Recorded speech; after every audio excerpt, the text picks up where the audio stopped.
What's up, everybody? I'm coming back at you with another video. The boots I'm going to be wearing today are the Duroderos. It's starting to get to be cooler weather, so it'll be time to break out all my waterproof boots and stuff and start wearing those. And the non the unlined boots that are more for summer, those are going to start getting cleaned up and conditioned so that when the next summer comes around, they'll be ready to go. But I figured I'd come on here and let y'all know how these Durodero boots are holding up. Of course, they're soft toe, so they don't get a whole lot of actual real work used because they're not steel toe. There's not a whole lot that I do that doesn't require a steel toe boot. Most of the time, stuff that I do, I might have mentioned this in another video, but a lot of the stuff I do is usually I gotta have steel toe boots. So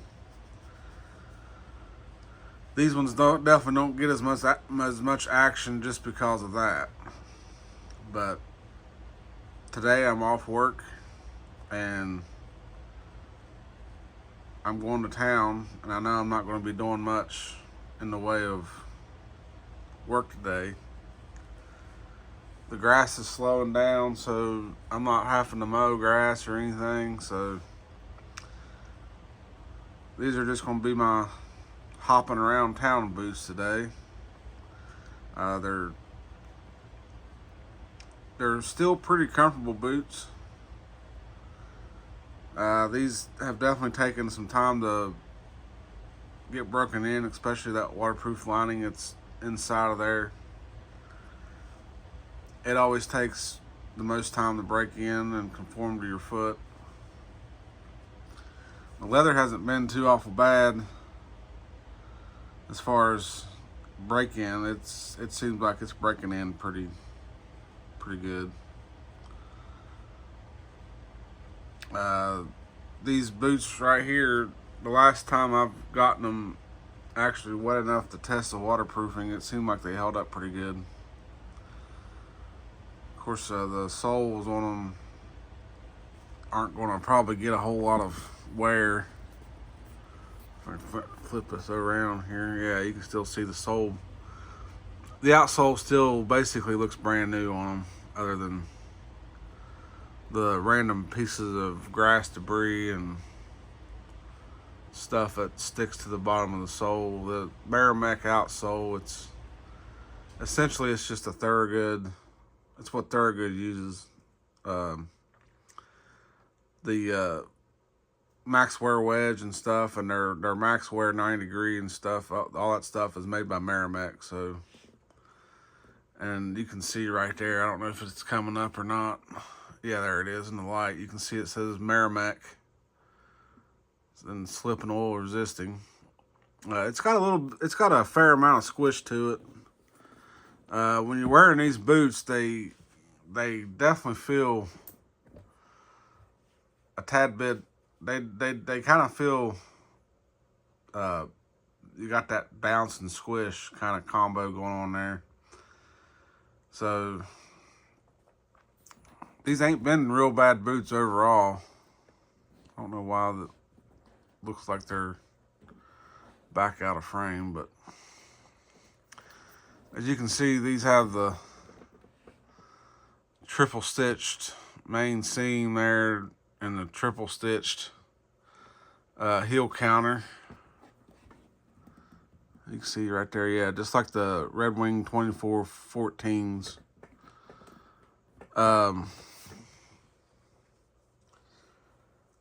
I'm still pretty positive that this is the exact same leather that is made at the SB Foot Tannery Company that Red Wing owns. that is that the 2.0 Super Soul Series Red Wing boots uses. I'm pretty sure the only thing Durodero has done is got that leather and shipped it down to where these boots are made. I believe these are made in Dominican Republic.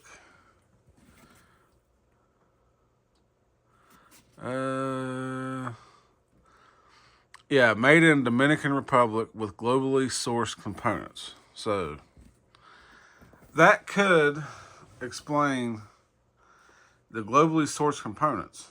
So that basically means they're allowed to get whatever from wherever they feel that it has to come. And that tells me that they were able to get that leather from SB Foot and Tannery in Red Wing, Minnesota. Which ain't a bad thing. I mean, it's good leather.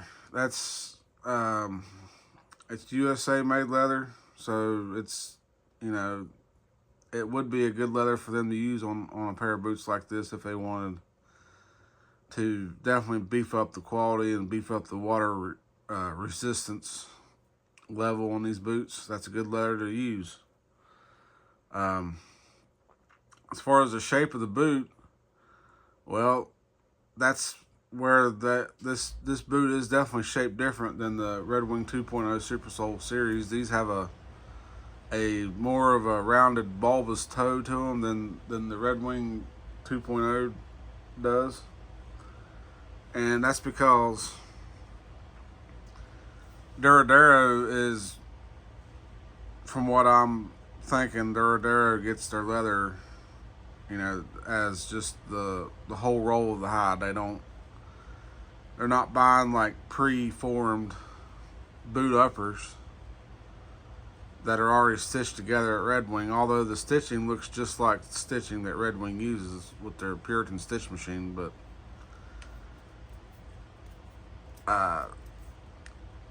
it could be that the vamp and the upper is stitched at Red Wing together with that Puritan stitch machine. I mean, it is spot on to exact stitching that Red Wing uses. And if you watched my other video where I compared the 2414s in this boot when I got these boots brand new, you would be able to see the two stitchings of the two boots side by side, and you wouldn't be able to tell them apart. If I took close-up pictures of both boots side by side and didn't tell people which ones was which, you wouldn't be able to tell the difference. Like, it looks like it's the same leather and it's the same stitching. So my thinking is that these are stitched. The upper and the vamp is stitched together at the Red Wing, Minnesota factory when they're making the 2414s, and they're sending that down, and Durodero is putting this in on their own lasts to build the bottom of the boot so that it shapes the boot to their shape instead of Red Wing shape, or they're just buying the rolls of the hide from Red Wing and shipping that down, and they're stitching them together at the Durodero factory. It could be possible that they have the Puritan stitch machines down there to stitch these together like this. So I don't know. I'm still trying to research that and figure that one out.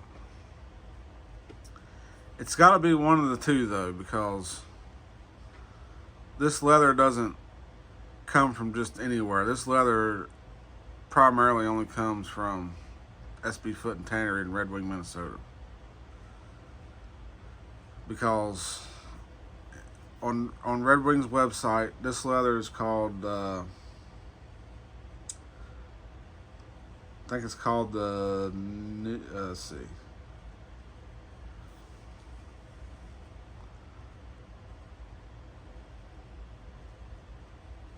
What is this leather called? Um, let's see.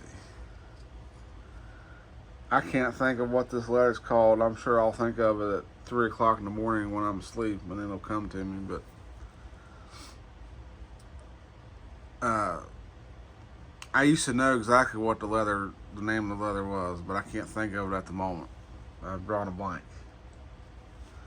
Somebody in the comments might put it in there what the letter's called. If you know, put it down there in the comments. My mind's drawn a blank for some reason, but it's got to be the same leather. It's got to be the same stitching, at least the same thread.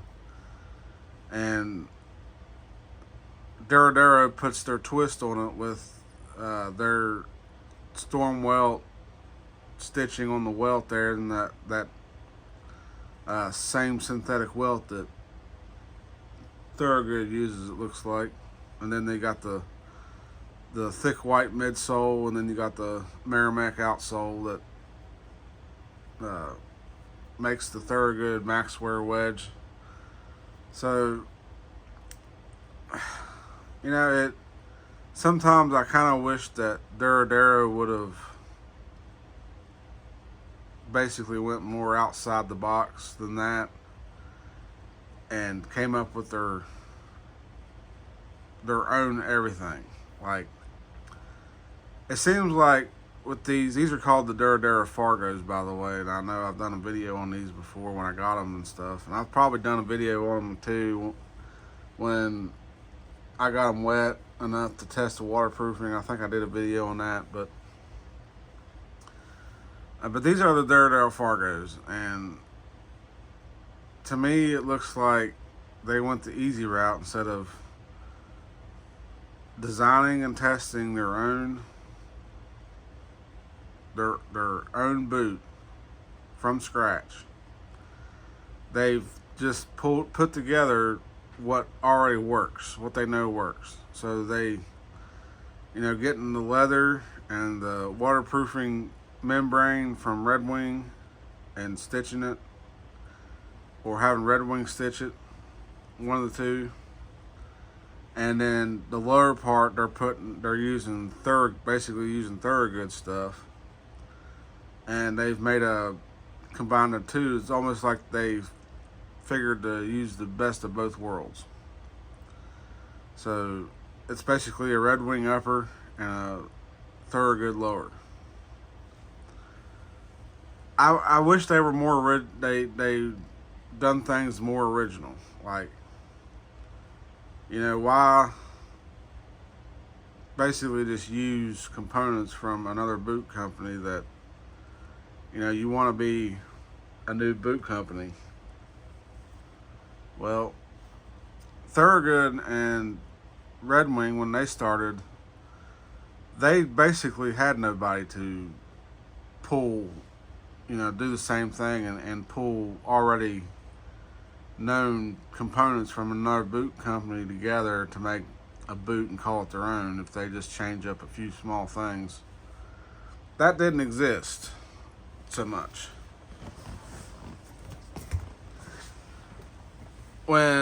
Especially when Thorogood got started in 1883, I think that's when I'm pretty sure, yeah, 1883. There was hardly any boot companies actually that existed. It was,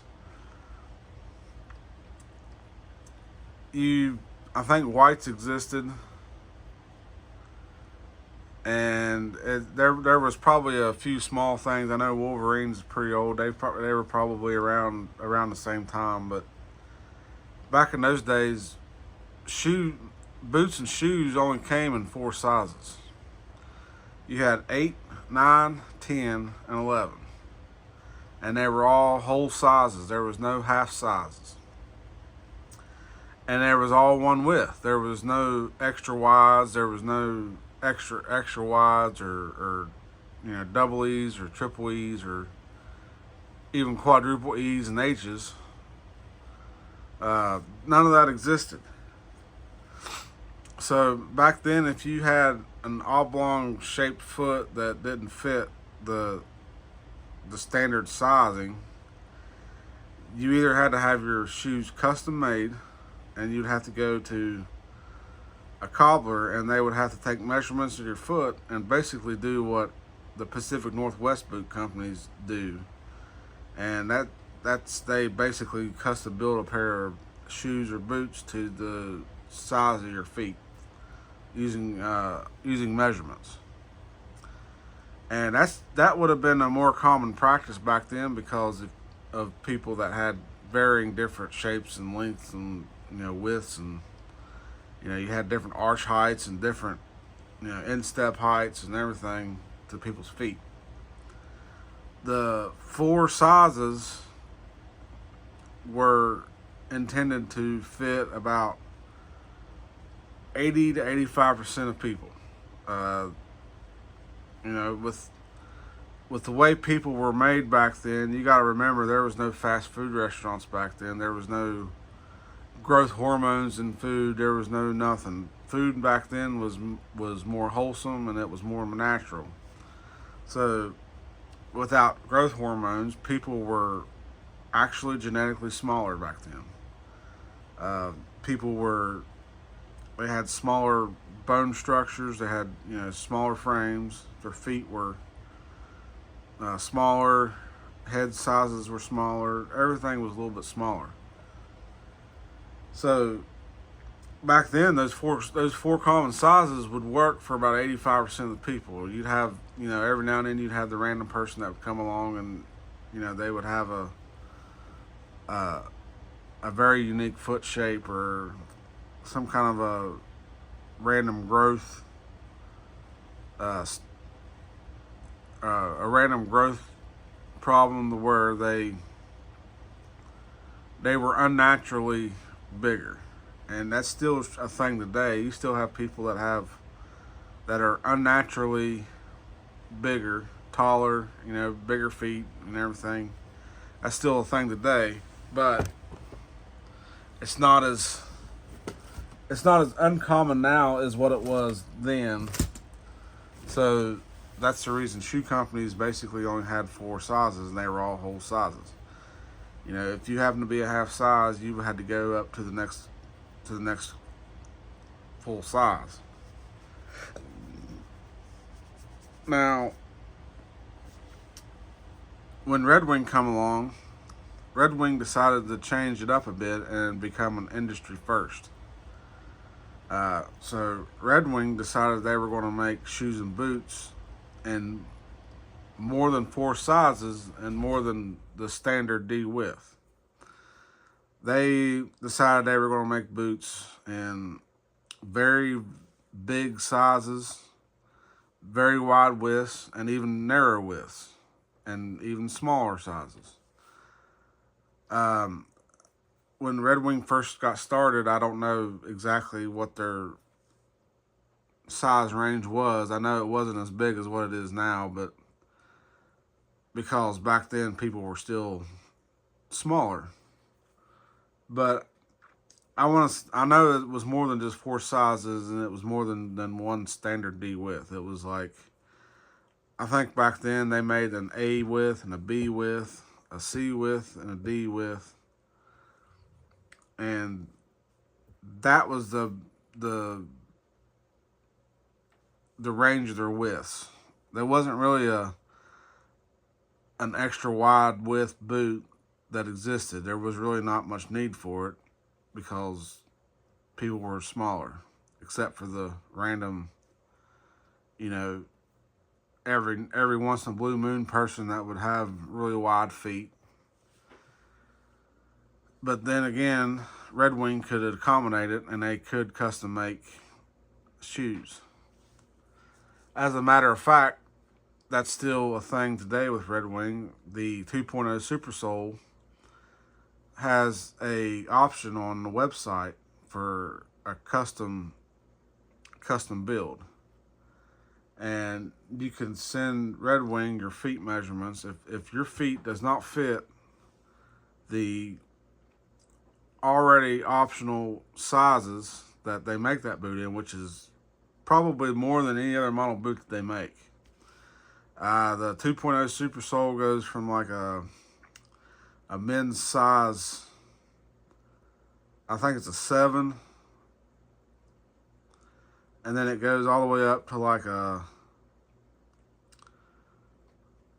15 or a 16 in length, and then it goes from I want to say it goes from like a B width all the way up to an H width. And that's a lot of lasts to make one model of boot in. That's going to cover, that would probably cover 90 to 95% of people. And then again, you still have those random cases where you'll have a giant person that may need half the height of leather to make, you know, the length of the boot in and the width. And if they're like a size 20 or 21 or 22, you got to use half a cow to make one boot, then so be it. They can accommodate it. They have a custom sizing option for that boot. But anyway, back to the days when Red Wing got started, they were making shoes, you know, all from B width to D width. And then lengthwise, they were going from like a size 7 to a size 13, I believe it was. It was like 7 to 13. They could accommodate, at that time, they could accommodate about 95% of people. And then, of course, once fast food got started and the FDA became a thing, and they started letting, you know, growth hormones and certain chemicals in food that made people grow genetically bigger and bigger, we come to the point of where we're at today, and that's, you got people that's got size 14 and 15 feet and, you know, H width. I'm an H width. The waterproof boots, I would like to have H width, but they don't make an H width in a waterproof boot for some reason. Because of the extra space in the boot taken up by the waterproof membrane, it makes that boot fit tighter on my foot naturally. And so some brands I can wear a double E. It just depends on the brand and how their lasts are shaped and everything. But some brands I'm a double E. Justin's I'm actually, believe it or not, and Justin's I'm a D width. For some reason, Justin has decided to make their boots extra forgiving in width, which is not a bad thing, because I don't feel weird buying, you know, triple E width boot from Justin. I'm a normal D, and the lacers I gotta be a double E, because that's that pointed toe. It's a roper style boot, so it's got that pointed cowboy boot toe on it. So that boot I'm a double E in Justin. But if it's a round toe boot like the J Maxes I have, those are actually a D width, and my feet fit them fine. It's strange. I don't know why that is, but like I say, that's why it depends on the brand and how they have their last shape to shape the boot, and so many other factors that goes into it. So that's why, you know, people that's looking to buy their first pair of boots and they've worn tennis shoes all their life, I would highly recommend them go to a store that carries a vast number of different brands of boots, and you have to just try them on, because every brand fits differently. So you'll find a brand that fits your feet the best, and typically that's the brand that people stick with for the rest of their life. The way my feet are shaped, I do have wide feet, but my feet are square like Barney Rubble feet. I mean, literally. I don't know if you can see it in the move my feet over there, but you can see my feet are basically square and wide. So I have Barney Rubble feet. So I've narrowed my brands down to Justin, Red Wing, Thorogood, and I have a pair of whites. So I'm sure I could wear just about any of the Pacific Northwest boots because they're custom build boots anyways. So it's basically come down to five brands: Justin, Thorogood, Red Wing, and whites or Nicks. I've never had a pair of Nicks. I tried to get a pair of Nicks one time, but I mailed in the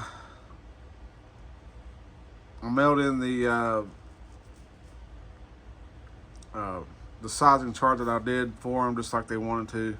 Mailed it in. Was expecting to get a phone call from them to, verify things, and they were gonna send me a trial and pair and everything like they're supposed to do. I never got nothing back from them. Never heard from them again. I emailed them and said, "Hey, did you get my size chart yet? I did the sizing chart and I mailed it out. Did you all ever get it?" And they were like, "No, we haven't received anything from your name and address with a sizing chart." So who knows what happened with that? It evidently got lost in the mail somewhere, or it got to Nick's and it got lost at Nick's. I don't even know.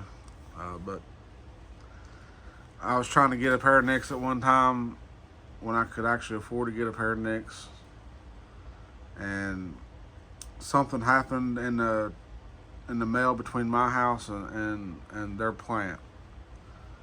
And Spokane, Washington is quite a long drive from here for me, and I don't think I would be able to drive to Nick's to try on boots, although that would be a more ideal thing to do than relying on the mail apparently.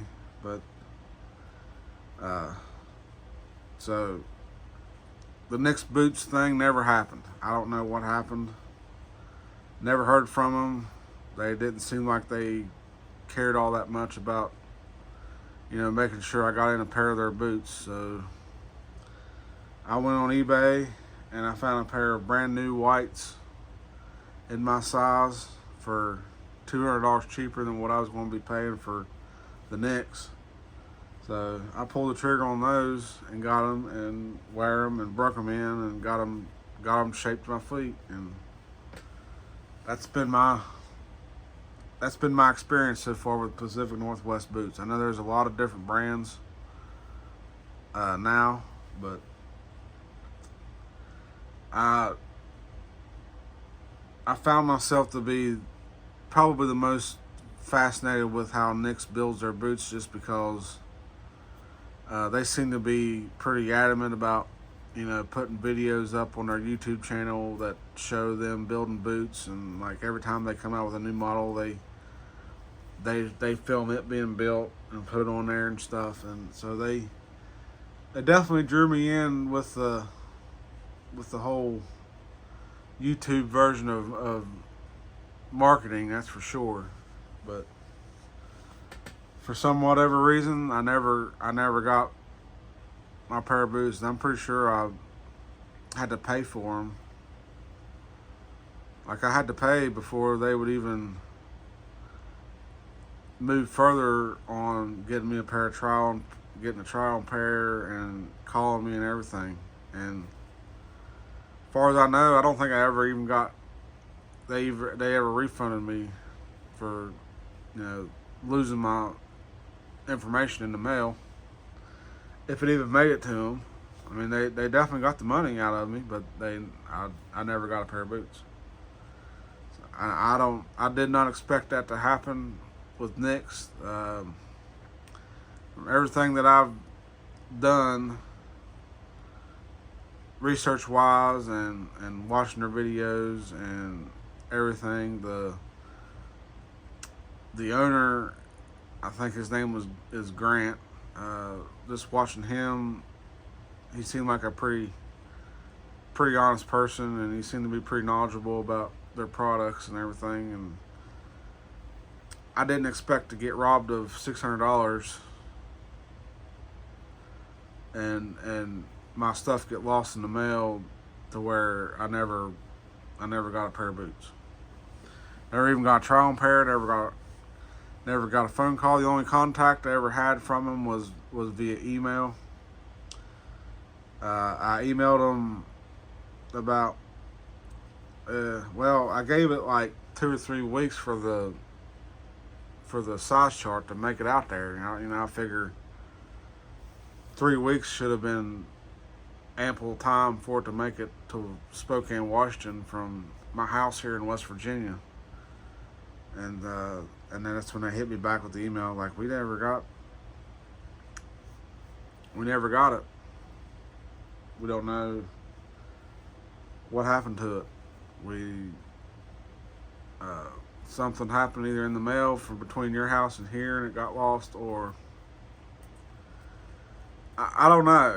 It almost seems like they wanted the money but didn't want to put me in a pair of their boots for some reason. So that's the reason I went to eBay and found a pair of whites. But anyway, that is what it is. Apparently there are still shady companies like that exist. They're supposed to get your size chart and they're supposed to keep it on file for like basically forever. That way whenever you need a new pair of boots, they can just pull your size chart and be like, oh yeah, you need this, so we can just go ahead and make a pair of boots, like when you completely wear a pair out. Or when you get them rebuilt, they can rebuild them to the same measurements that you sent them. So, but evidently mine never made it. They mailed me back. They did mail another size chart back to me, and I never really bothered filling another one out because I was at that point pretty well hesitant on trying it again, because I figured it would just get lost in the mail again, or it would get there and it would get lost there, and I'd never hear from them again. So, and and now I've taken pay cuts to different jobs because the job I had where I made enough money that I could afford it, that job ended, and I basically got laid off for a while, and I had to find another job, and it was come down to the point where I had to take what I could get, and it was jobs that paid way less. So I can't even really afford to dump $600 all at once on a pair of boots anymore, like I could at one time. The $250 to $280 that I buy like Thorogoods and Red Wings for, yeah, I can do that. That's a lot easier to do, and that's what I've been doing since. But dumping $600 on a pair of Knicks that I'm not even apparently not even guaranteed to get into a pair of them, I can't afford to roll like that. So that's what happened with that. But anyway, there's a boot story that I've experienced with a company that robbed me of $600. But the Duroderos are going to be what's going on my feet today, and I'm going to be wearing them and just try to keep them around. I don't want to forget about them completely just because they're soft toe, and I don't have a lot of opportunities to wear them. I'm still going to wear them. But anyway, that's all. The reason these are soft toe is at the time that Durodero wanted to send me a pair for free to try. This Fargo was a brand new boot, and at the time they didn't have a steel toe model yet. They only had it in soft toes. So, and I wanted to try their newest thing, so I went with the Fargos to see what they're capable of. But that's gonna do it for this one. I know this is getting kind of long. I know it's a lot of me rambling on about, you know, stuff, and I try not to do that so much, but there was a story there that needed to be told, and that was the only way to tell it. You know, if you know, you want to slander me in the comments about it, you know, that's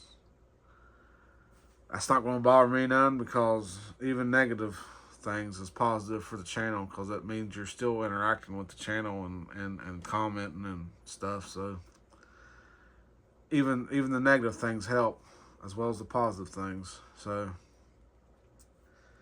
but that was just a story that I had to tell about my experience with Nicks. I know other people don't have that same experience, and they have gotten into, they've gotten lucky and been able to get into a pair of Nicks. But if Nicks would like to redeem themselves, that would be mighty cool. Considering I've already paid for a pair of their boots at one time and never received a pair. So if they want to redeem themselves, that'd be fine. I'd probably try hard to save up to buy another pair if they want to redeem themselves and send me the pair that I had ordered. But I don't look for that to happen. So I guess that's where I'm going to leave this one here, and we'll catch y'all on the next one. Hopefully the next one I'm going to do an update video on the Thorogood Genesis, now that I've got those broke in and wearing good. So the next video is going to be the update on the Thorogood Genesis. So until then, make sure to like, comment, subscribe, and make sure you're subscribed to not miss any of my videos. So if you want to see the video of the Thorogood Genesis, that's Thorogood's newest model boot, make sure you're subscribed and hit that bell notification. That way you won't miss it. And we'll catch you on the next one. Later.